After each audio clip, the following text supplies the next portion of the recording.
초상화라는 게 있어요. 초상화는 사람의 얼굴을 그린 거지 않습니까? 종이에다가 그 사람의 특징을 고스란히 그려놓은 게 바로 초상화예요. 초상화를 보면 이거는 누구를 그린 거구나를 알 수가 있습니다. 지금이야 사진을 찍지만 사진이 없던 시대에 사람들을 확인하고 알 수 있는 길은 이 초상화였죠. 초상화를 그려서 자신의 모습도 남기기도 하고, 때로는 범죄자들의 몽타주를 그림으로 그려서 벽에다가 붙여놓기도 했습니다. 사람의 특징, 그것은 분명히 드러나게 되어 있는 것 같아요. 겉으로 드러나 보이는 특징도 드러나지만 그 사람의 내면이 어떤가를, 그 사람은 어떤 사람인가를 계속해서 드러내는 거죠.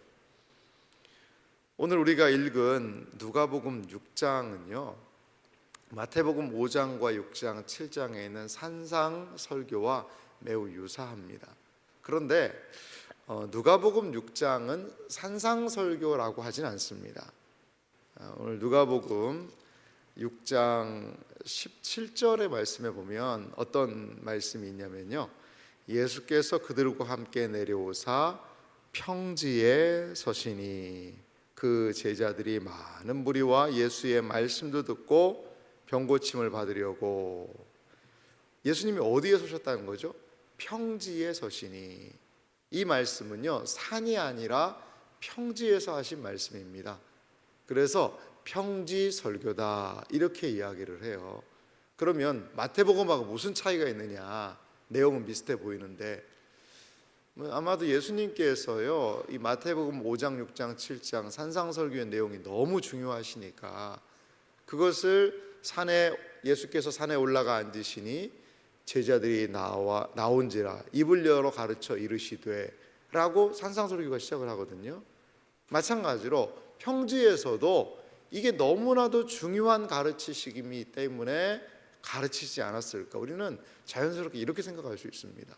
그래서 유사한 내용이 마태복음과 누가복음에 이렇게 기록됐다는 것은 예수님이 얼마나 이거를 중요시 여겼냐는 거죠.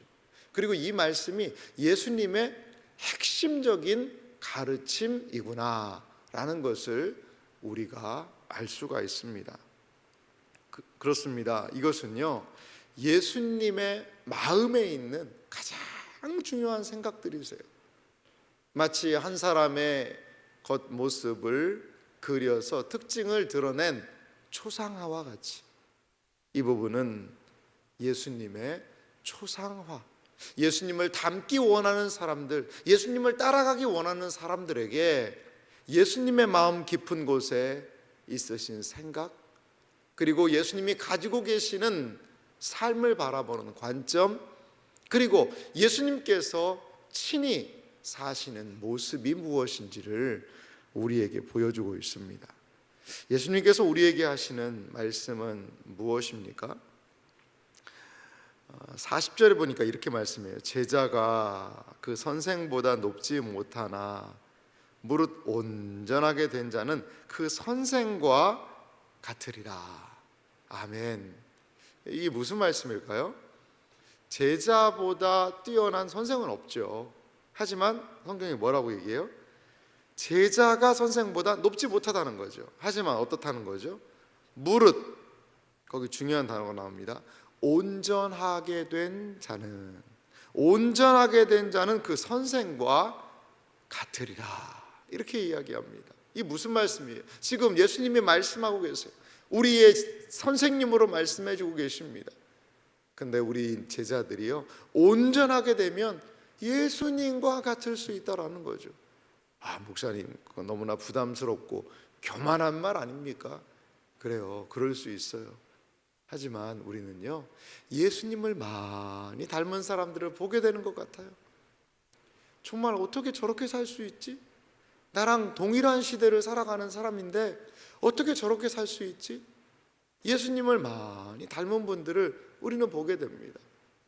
첫 번째 청지기 세미나에 오셨던 임 집사님의 이야기가요, 참 잔잔하게 마음에 남아요. 그분은 직장 생활을 하시고 일상 생활을 하시는 이런 표현이 좀 그렇습니다. 평신도라는 표현 우리가 하잖아요. 그런데도 그 영혼에 대한 사랑과 열정을 가지고 자기의 자리에서 사람들을 세우고 돌아보고 섬기고 회복하고, 그러다 보니까 그분의 영향력으로 많은 사람들이 변화를 받고 새로워지고 이런 것들을 경험하게 되더라는 거죠. 여러분, 예수님을 닮는 게요, 닮아가는 게 정상이에요. 그게 정상입니다. 신앙생활을 오래 하면 오래 할수록요, 예수님 냄새가 나는 게 정상이에요. 정상이에요. 신앙생활을 오래 하면 오래 할수록 마치 이 당근 있잖아요. 당근을 무조건 크다고 좋은 건 아니잖아요. 야, 당근이 아주 실하고 좋네. 그리고선 당근을 사서 이렇게 툭 잘랐는데 가운데 봤더니 이게 심이 생겨버렸어요. 심이 딱딱한 그 심이 생겼어요. 그럼 그게 어떻게 해요? 아이고, 이거 당근 잘못 샀네 그러잖아요. 어린 당근 안에는 심이 없거든요. 그냥 아삭아삭하고 달고 맛있어요. 당근이 얼마나 맛있습니까? 그런데 당근을 잘못 사면 그 안에 딱딱한 심이 있어요. 신앙생활을 오래 했대요. 엄청나게 오래 했대요. 근데 딱딱한 심이 있는 거예요. 말 한마디에도요, 결코 뼈가 있어요. 뼈를 때리는 게 있어요. 그러니까 늘 불편해요. 신앙생활은 오래 했는데요. 여러분, 그거는 예수님 닮은 모습 아니지 않을까요? 만나면 좋고, 이야기하면 위로가 되고, 얘기를 나누면 사랑스럽고, 그리고 용기를 주고 도전이 되고, 그리고 격려가 되고, 또 만나고 싶고, 그 집사님 또 만나고 싶네.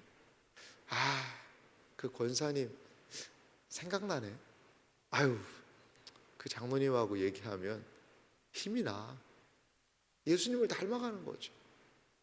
사랑하는 성도 여러분, 우리의 일생의 가장 중요한 목표는요, 예수님 닮아가는 거예요. 그거 이상이 없어요. 예수님은 계속해서 산상설교를 통해 이야기하시는데요, 우리가 잘 아는 비유를 얘기하세요. 41절부터 보세요. 어찌하여 형제의 눈 속에 있는 티는 보고 내 눈 속에 있는 들보는 깨닫지 못하느냐. 형제의 눈에 뭐가 있어요? 티가 있어요. 내 눈에는 뭐가 있어요? 들보가 있어요. 들보. 이게 좀 과장법이죠, 여러분. 어떻게 눈에 집안 대들보 같은 게 눈 속에 어떻게 들어가겠어요? 우리 비슷한 속담이 있죠. 이 똥 묻은 개가 겨 묻은 개를 나무란다는 거예요.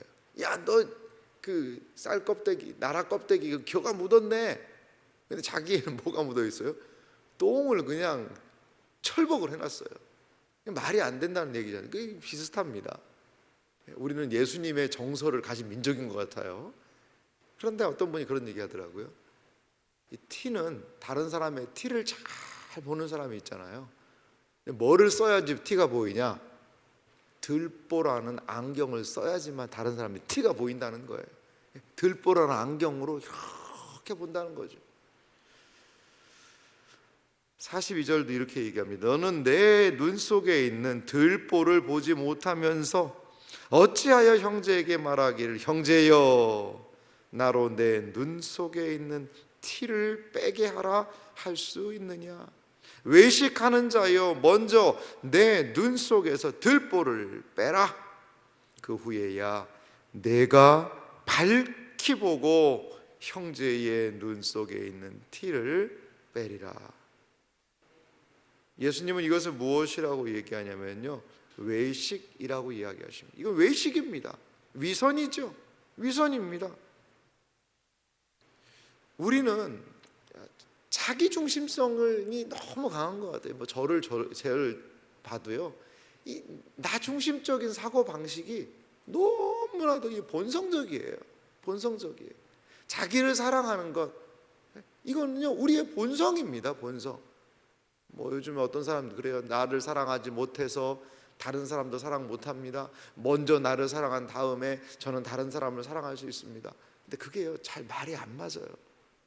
우리는요 우리 자신에 대해서 얼마나 관대합니까?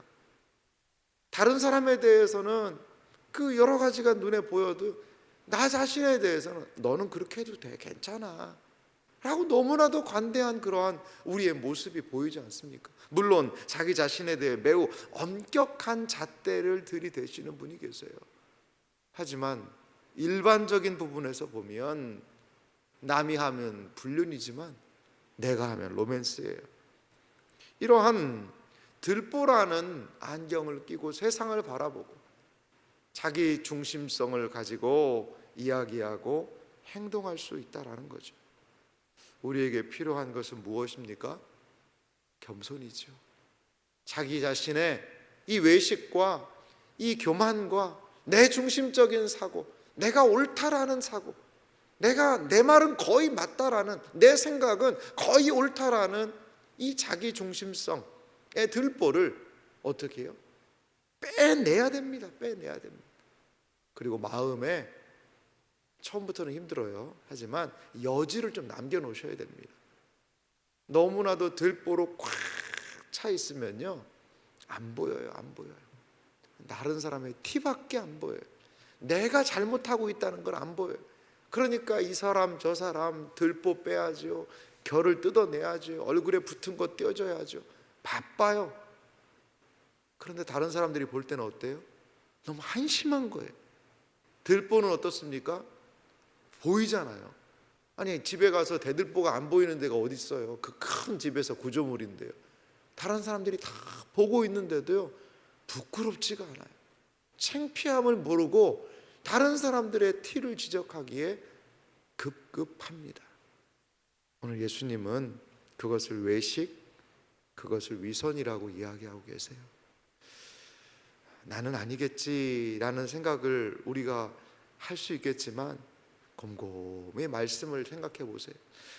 말씀으로 우리의 행동이 달라질 수 있다면 여러분 그것은 나중심적인 가치를 저는 내려놓는 행동이라고 봐요. 말씀을 들을 때마다 한 말씀 들을 때마다 내 당근에 있는 팍 박혀있는 그 심처럼 딱딱해져 있는 것들을 부드럽게 할 수 있다면 우리는 1년 365일 52주의 그 설교 말씀을 통해 얼마나 우리의 심령과 마음이 부드러워질 수 있을까요? 사랑하는 성도 여러분, 내 중심적인 사고, 그 자아라는 견고한 성을요 좀 내려놓아야 합니다. 성문도 열어놓고 성을 너무나 높이 쌓아 올렸다면 일부를 좀 무너뜨려야 돼요. 그래야 주님이 들어오실 수가 있어요. 그래야 새로운 생각이 들어올 수 있어요. 지적인 겸손은요 우리에게 새로운 것을 학습하는 욕구를 불러일으켜요. 그런데 지적인 교만이 생기게 되면요 안 배우려고 그래요. 내가 더 이상 배울 게 뭐가 있어? 내가 다 아는데. 그러면요 결코 새로운 것들을 깨달을 수 없어요. 유연성을 상실해 버립니다. 지적인 교만을 내려놓고 지적으로 겸손하잖아요. 그럼 아이에게서도 배울 수 있어요. 아이에게서도. 그게 바로 예수님이 원하시는 모습이에요. 아이에게도 내가 모르고 배워야 할 부분이 있다면 아이에게서도 배우는 거예요. 그러면 어떻게 되죠? 내 삶이 유연해져요. 딱딱해지지 않아요. 부드러워져요. 현실에 더 온전하게 수용할 수 있어요.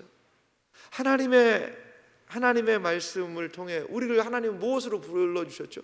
평생 학습자로 불러주시잖아요. 깨달아 알으라는 거죠. 그런데도 말씀을 알기를 내가 예전에 알았던 몇 마디만 딱 붙들고 거기로 뭔가를 딱 구축해 놓고 끝. 그럴 수 없어요. 그럴 수 없어요. 들보를 빼내야 온전해질 수 있다라는 거죠. 들보를 빼낸 그 사람의 모습을 43절에 예수님은 이렇게 표현해요. 못된 열매 맺는 좋은 나무가 없고 좋은 열매 맺는 못된 나무가 없느니라. 44절, 나무는 각각 그 열매로 아나니 가시나무에서 무화과를 또는 찔레에서 포도를 따지 못하느니라. 아멘. 여러분, 우리는 교만한 상태 그리고 죄악된 상태로 계속 갈 수 없어요. 예수님을 믿었는데도요, 변화가 없어요. 말과 삶과 행동에 예수님을 닮은 모습이 안 보여요. 그리고 여전히 교만하고 악하고 그런 거로 계속되는 사람이 있다면 이 들보를 낀 채 그 들보 뺄 생각을 죽을 때까지 안 해요. 그러면 오늘 예수님의 말씀에 의하면 뭐죠? 못된 나무예요. 못된 나무. 못된 나무라는 거죠. 우리에게 예수 그리스도로 말미암는 은혜를 주셨고 우리를 거듭나게 하세요. 거듭나게 하세요. 이 거듭남이라는 건 무엇이죠? 사도 바울은 무슨 비유를 하냐면 이 접붙이는 비유를 해요. 이 돌 감람나무 가지를 탁 잘라다가 참 감람나무에다가 딱 접을 붙였다는 거죠. 우리 원래 출신은 어때요? 우리는 허물과 죄로 죽었던 너무나도 부족한 존재거든요. 그런데 참 감람나무 되신 예수 그리스도에게 접을 붙여서 이제 거기서 뭐가 달리게 되는 거죠? 참 감람나무가 된 거예요. 참 감람나무 가지가 된 거예요. 그러니까 그 열매를 맺어야 된다는 거 아니겠습니까? 예수님은요, 두렵게도 열매를 이야기하세요. 45절 말씀합니다. 선한 사람은 마음에 쌓은 선에서 선을 내고 악한 자는 그 쌓은 악에서 악을 내나니 이는 마음에 가득한 것을 입으로 말함이니라. 아멘. 좋은 나무와 나쁜 나무, 주님은 우리를 좋은 나무로 불러주셨다는 사실을 여러분 믿으시기 바랍니다. 때로는 걸음이 부족하고 때로는 여러 가지가 좀 부족해서 부족할 수는 있어요. 하지만 우리는 좋은 나무들이에요. 여러분 그걸 기억하셔야 돼요. 나는 악한 나무인데 가끔 가다가 착한 일 조금 해. 그게 아니에요. 예수님의 말씀이에요. 너는 좋은 나무라는 거죠. 이제 좋은 열매를 맺어라 라고 주님이 우리를 계속 부르시는 거예요. 이게 거듭난 그리스도인의 모습 아닙니까? 우리는 세상의 사람들처럼 그렇게 교만하고 들보를 끼고 그렇게 막 돌아다니는 삶을 계속할 수 없다라는 거죠. 왜? 주님은 우리를 무엇으로? 좋은 나무로 불러주셨기 때문에, 하나님의 자녀로 불러주셨기 때문에 그 주님의 말씀이 우리를 좋은 말, 좋은 생각, 쌓은 선을 쌓을 수 있는 그 모습으로 우리를 만들어 주셨다는 거죠. 사랑하는 성도 여러분, 예수님의 이 말씀이 우리에게 무엇을 도전합니까? 아이고 목사님, 예수님 초상화 따라가기가 너무 힘드네요. 너무 힘드네요. 어떻게 그렇게 삶을 살 수 있대요?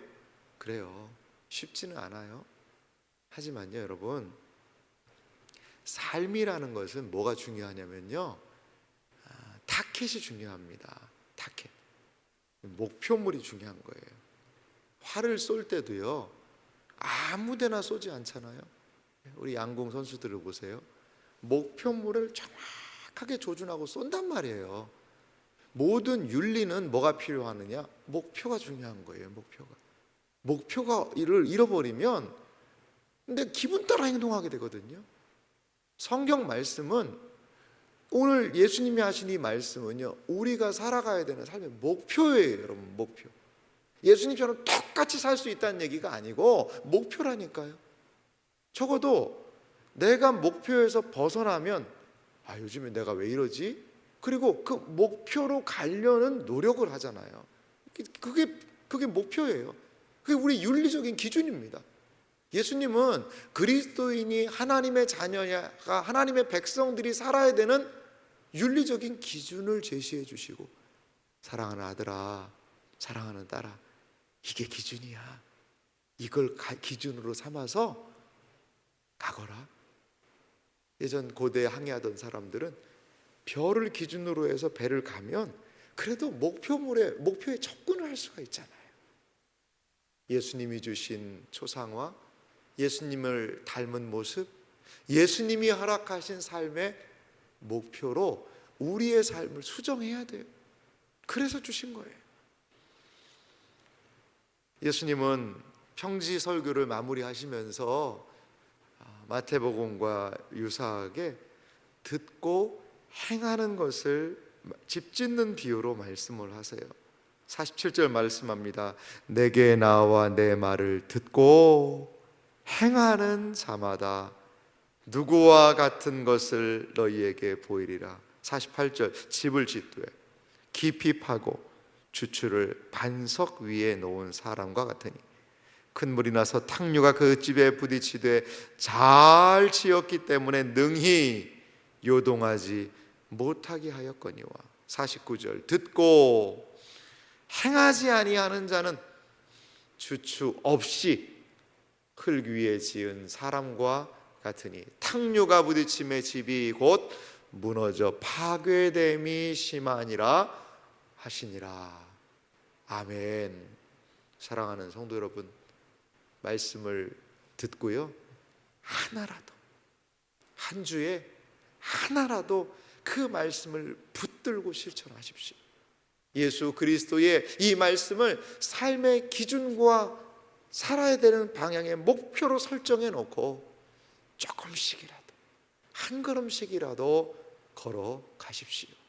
그럴 때에 우리는 주 사귀어 살면 주 닮으리니 널 보는 이마다 주 생각하리.